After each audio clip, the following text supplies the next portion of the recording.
وحدتت بادا مبارک ای هموطن.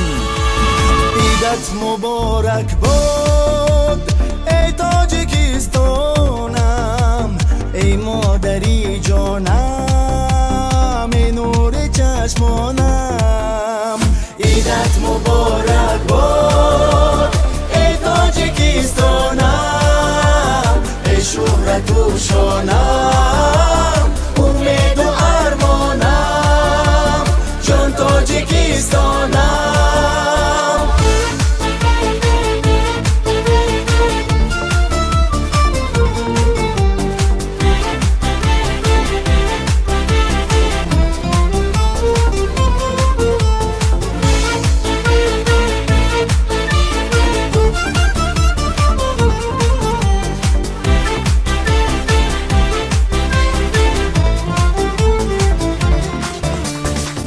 سرزمینی نور ای در جهان یکتا، ای درگهی امید، ای بخت پا بر جا، ای کشوری آباد، ای دولتی آزاد، ای مهری به آخر، ای عشق به همتا.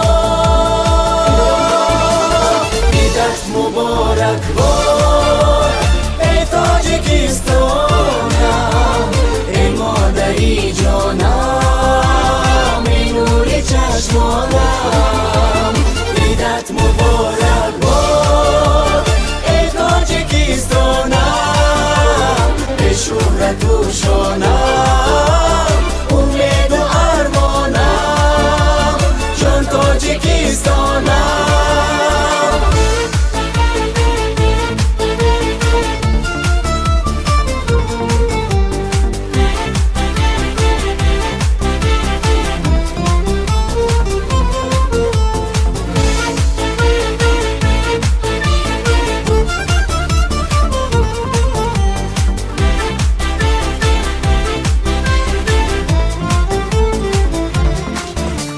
ای ملک اجدادی، ای خاندانی ما، در عالمی هستی نام و نشانی ما، نام و نشانی ما.